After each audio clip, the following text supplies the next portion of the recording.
What's good? Good morning, good afternoon, good evening, and welcome to the only sports podcast that has brains and bars. It's a black and white thing. I am your host. No, let me start over. It's a black and white thing with A1 and A-Ward. I am your host, A1. You can check out every episode of It's a Black and White Thing by going to the podcast app of your choice. Searching for brains and bars. Please, if you go to Apple, please like, share, subscribe, rate, give us 5 stars. The more you do that, the more people get to see the broadcast, the more people get introduced to us. You can check out most other episodes of the podcast by going to YouTube, searching for Brains and Bars. Please listen, if you jump into one of these lives, please retweet, please like, please share the broadcast. We appreciate all of that if you're with us tonight. But if you go to YouTube, search Brains and Bars to find most other episodes of the podcast. Like, comment. We want to hear from you guys, so comment and subscribe there. You can also follow us by going to our IG, Twitter, Facebook, all Brains and Bars. And as you can see, I am not doing this show by myself. I got my homie, my ace ride with me, the good fella, A-Ward. Hold on, wait. Did I get let me give you the proper introduction. Oh, okay, my bad. The best crucible judge in the world. In the world. A-Ward, what's going on with you, man? Hey, man, top 2 and not 2 when it comes to crucible judging, man. Shout out to Emerson Kennedy, man. You got to take that second place spot. So, but no, it's good to be here, man. Thank you again. It's always good to link up. I found out that one of our good friends doesn't like the word link. So let us know if you hate the word link. Maybe we should use the word connect. Maybe that means that there's like a more of a percentage of a chance that it happens than link. But yeah, no, it's good to link up. It's good to there's a lot to talk about. As you can see, I got my Let's Talk Battle Rap hat on because there's a lot of battle rap to talk about. Shout out to France, DC. Yes, shout out to France, shout out to my guys out there. But no, it's been a good week. I started working out, so I'm a little sore, and so hopefully tomorrow it doesn't hurt me. And I plan on trying to go golfing Saturday, so I'm hoping it's not one of those where it waits 48 hours and then I wake up and can't even hold a golf club. But hey, it is what it is, man. Thanks again, man. So. Yep. So also remember, you can go check where can we find you? Oh yeah. IamAward.com. Boom. That's where you go. Website. Hit that. Log in. Put your email in. And then go to the website. Scroll down, and you'll see all my social media hyperlinks. So just follow me everywhere: Instagram, Twitter, all that good stuff. So that's what's up. All right. So also in his absence, I want to shout out the good homie Loso. Most definitely. Who is traveling. It was a good. We'll talk about him in a little bit, obviously, but it was a really good weekend for him. It was. So we'll get into that shortly. But if you're new to the show, welcome. We're glad to have you. For those who are regulars of the show, welcome back once again. As you know, we start off each week of the show with what I learned for this week, and I learned a lot of things, but I'm gonna keep it short and sweet because, like you said, we got a lot of battle rap to get into. What I learned this week is the game is to be sold, not to be told. All right. So what do I mean by that? The game is to be sold, not to be told. So a VP of Nike recently had to step down from her job because Bloomberg did a story on resale culture, shoe culture, and a young man was featured in that article, who was, I think it's not West Coast Customs, because that shout out to Exhibit. But he had a shoe company that was thriving in the resale market. He was making $200,000 worth of purchases in the month. He had a warehouse. He was going all around, the Portland or Beaverton, wherever Nike's located, going around the Oregon area, buying shoes at discount. Come to find out that the young man, his mother works for Nike. The credit card is in her name. The phone is in her name. And listen, man, like, I've always said, if you're going to engage in shady things, the first thing you need to do is you need to go pull up Notorious B.I.G. Shout out to Notorious. The anniversary of his death just passed, I believe, was March 9th. And you need to go listen to 10 Crack Commandments. because 10 Crack Commandments has a lot of keys for life. You know what I'm saying? And my man, he broke a lot of those commandments, right? Right. So let me pull up the lyrics because I don't know it by heart.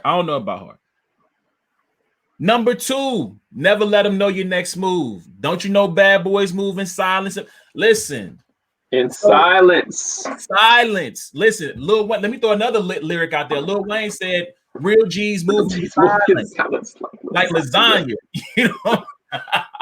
So as far as I understand the story, he was not a part of this story. He sought the author out because he wanted to flex. So that takes me to rule number 3. Never trust nobody. Not a soul.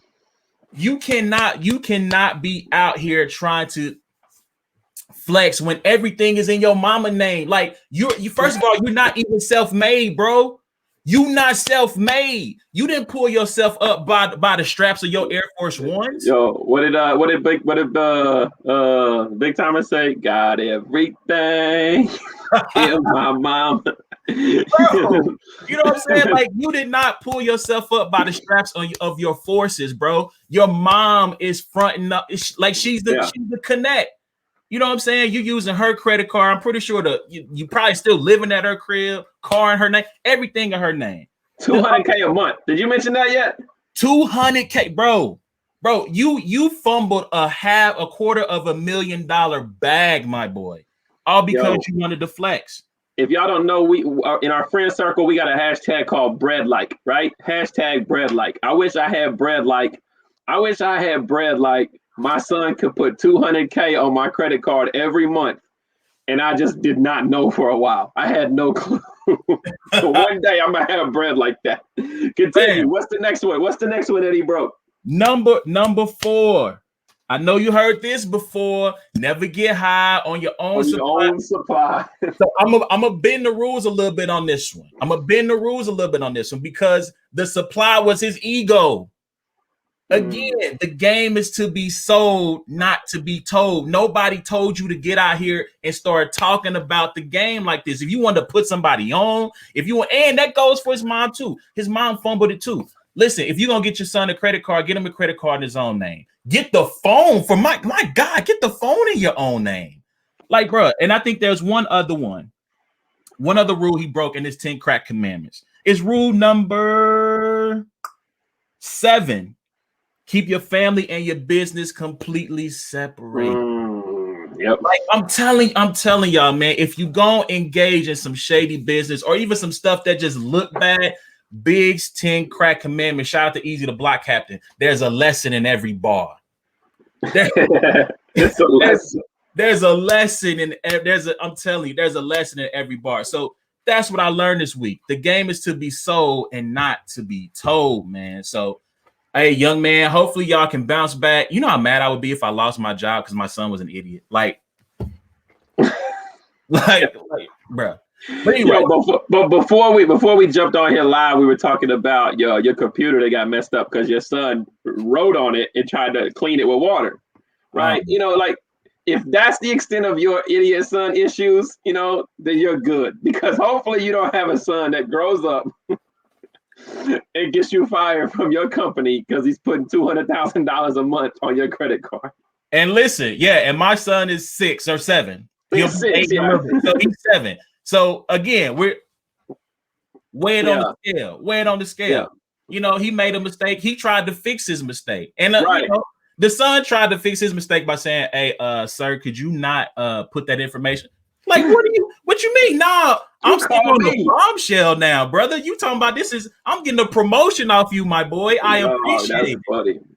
But yo, man, y'all let us know what y'all learned this week. Hit us up, Facebook, YouTube, IG, Twitter. Let us know what you learned this week. All right, A-Ward, we turn it over to you. What are you looking forward to? I wish I had one of those audio boards. That's what I need to invest in next. I just want the clip of Twerk saying, madness. madness, because that's what I'm looking forward to, man. It's March, bro. It's March. Yes, sir. Like right now, college basketball is going on right now. We got our conference tournaments. There's been some crazy finishes. Villanova lost today. Virginia almost lost. This is the time of the year that we love to watch basketball. This is the only time I think I ever used PTO on not going out of town. Like every year, it's like, oh yeah, March 17th and 18th, or March, you know what I mean? That's what I'm looking forward to this week. Obviously Duke's gone. Kentucky's not going to be in the tournament. UNC's looked good lately. Let's not jinx it, but they're coming along pretty good. Hey. So it's one of them scary teams you don't want to catch. But yeah, I'm looking forward to it, and I'm actually looking forward to it because I really believe Gonzaga is going to win a national championship and finish the first undefeated season. So I think that'll be super exciting. Hopefully people don't put like an asterisk. I hope they don't if there's a COVID issue and you just automatically advance. I hope that doesn't happen to Gonzaga. You know what I mean? I don't want anybody putting an asterisk. I want them to win every game in a row unless they play Tennessee. So. Yeah, man, I finally, I watched Gonzaga for the first time when they played St. Mary's. And it reminds me of the Carolina teams, especially that last one that won, it's a veteran team. They have really good depth. They push the pace so hard, bro. They really push the pace. And I thought BYU was gonna get them out of there. I thought BYU was gonna get them out of there, and they shot 72% in the first half. I mean, they should have. And they went on that run to close the game. Jalen Suggs was a beast. Corey Kispert, who's probably going to be the National Player of the Year, beast down the stretch. So shout out to them, man. It'll be interesting to see if Mark Few's team can finally pull it off. And I guess real quick, that's the other thing I learned this week too, is that like I posted in the group is I feel like we're seeing a paradigm shift in college basketball.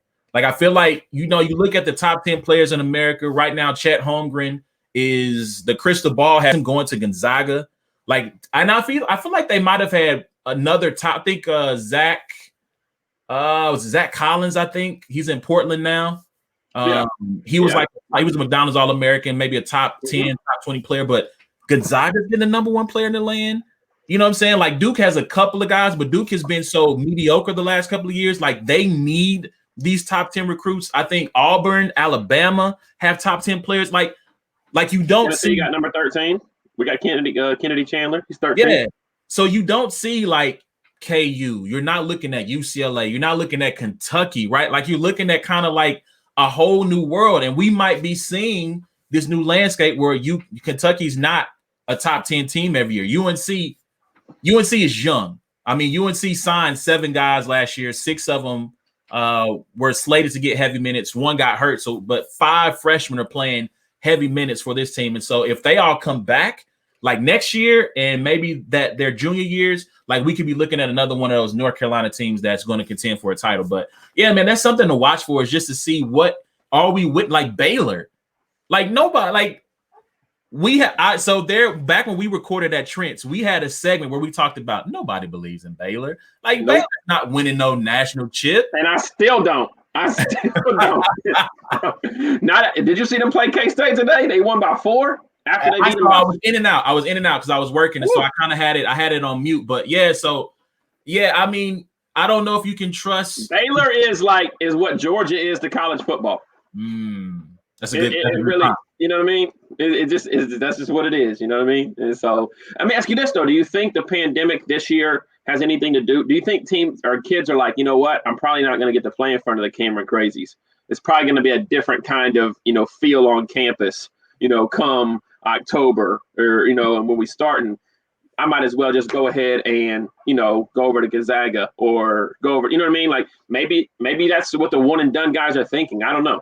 It's possible. I don't know, man. I don't know. I mean, because like I can understand, I know Carolina went heavy after Chet Holmgren, but I think he's looking at their big man rotation. They have a sophomore and 2 freshmen, right? And if all 3 of them come back, he's not going to really get heavy minutes if he goes there. But again, we're not talking about Duke. Like Chet Holmgren could go to Duke. He could go to KU. He could go to Kentucky. Like these are schools that could use his services. And for him to go to Gonzaga, like that's huge, bro. And if Gonzaga already recruits well, Mark Few is a really good coach, and if he's going to start getting top 10 kids, at least 1 or 2 every year, to go with the talent that he has coming alongside him every year, bro, they're gonna be. I mean, we might see Gonzaga kind of go on that Duke-like run of winning 2 in 3 years, or 3 and 5, or something like that. So, like I said, it's interesting to see if we're going to see like this paradigm shift in college sports.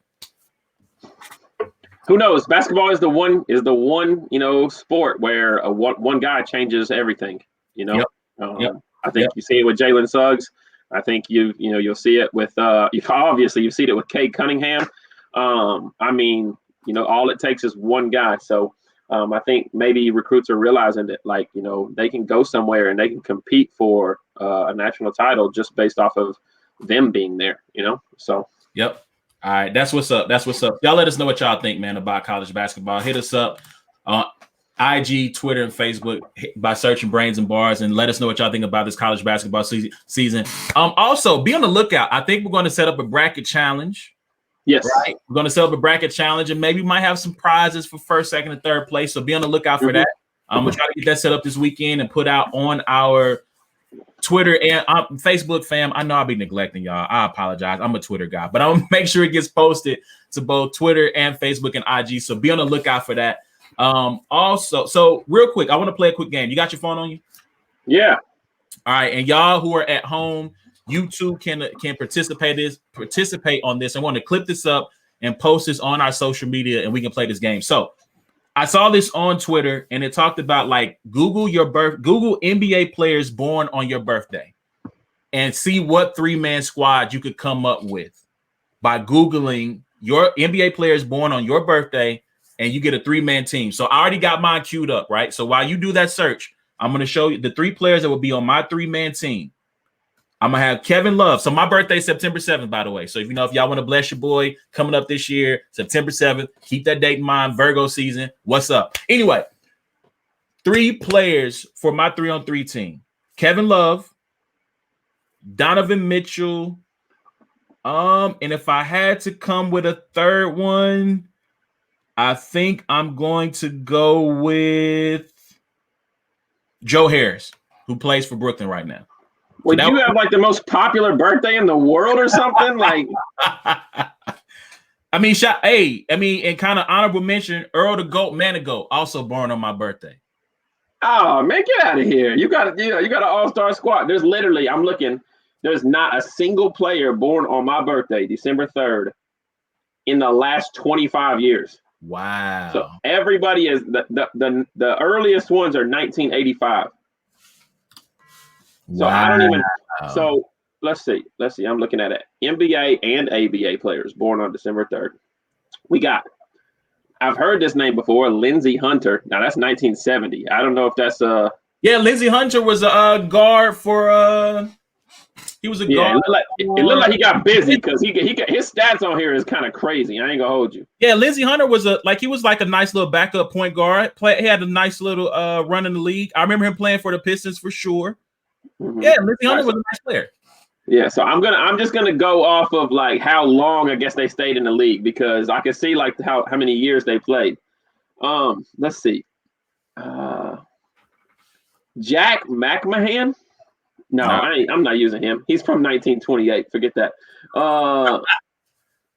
Marcus Williams. He played from 85 to 90. Yeah, I was thinking of Marcus Williams that played for UConn. Yeah, and then I got, let's see. I got Jim Brewer and Mike Bantam. Yeah, these are 2 guys that played from the 50s and 60s. That they played 800 games. So at least they were in the league 9 years. But yeah, my squad doesn't shoot threes. Guess why? Because there's no 3-point line on my squad. It doesn't exist. So I'm getting smoked. Yeah, so hit us up, man. Google NBA players born on your birthday. See what 3-man squad you can come up with. The only reason I did it is because I had a nice little squad. Like my squad is gonna be pretty good. You know what I mean? Hey, listen. Shout out to y'all in the comments, man. As you can see, I'm posting the comments. When you jump on, regardless of the platform, make sure you share, hit the like button. We appreciate all of y'all. Shout out to the homie Los, who's not participating in any bracket challenges this year. Hey, man. Let's link, Los. Let's link, bro. Oh, so that's he's the Les Link guy. Shout out to my guy Up. You know Up, don't you? Ryan Upton. Yeah. Shout out to our homie Up in the building, man. Yep. Absolutely. All right, so let's jump into some other topics here. So Dak Prescott got his new deal. Was it 4 years, 164 million? I believe he got basketball money. Like he got back $75 million in, bro. $66 million just to find his name on the dotted line.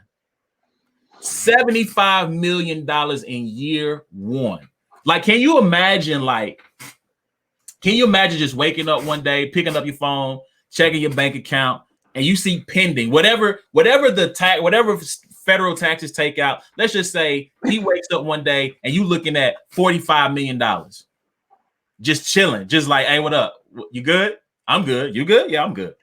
Who would be your first phone call? I mean, obviously your wife. You tell her you're like screaming or whatever. You're going crazy. Man, who would be my first phone call after if I got 45 million in my, probably Dre, and then probably you. Like, y'all probably the first two people I'm calling. Yeah.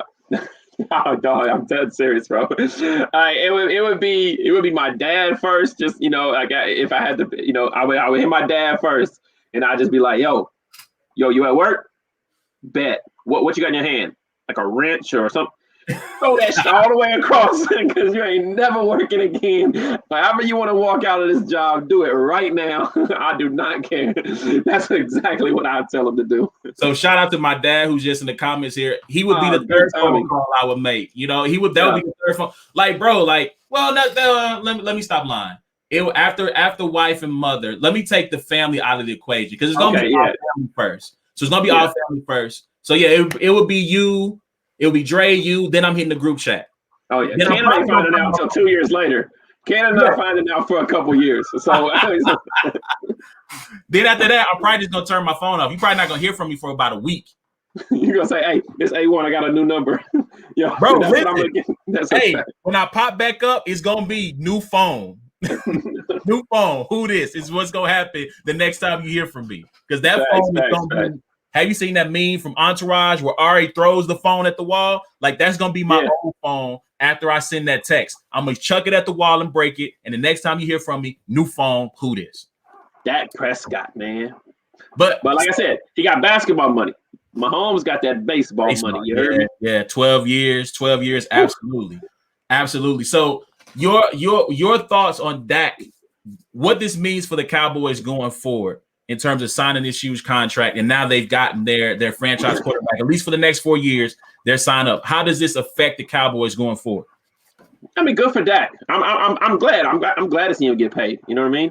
I don't think he put them in like a tough spot or anything like that. I don't think the Cowboys necessarily are like an in contention type team right now. I mean, they can be when he comes back. I mean, I think that division is easily winnable, but I think pretty much this year is going to be difficult for all teams as far as the salary cap, but we'll get back to normal. So, good for him. I'm glad he got that contract. I'm glad they worked it out. I didn't want to see him go anywhere else.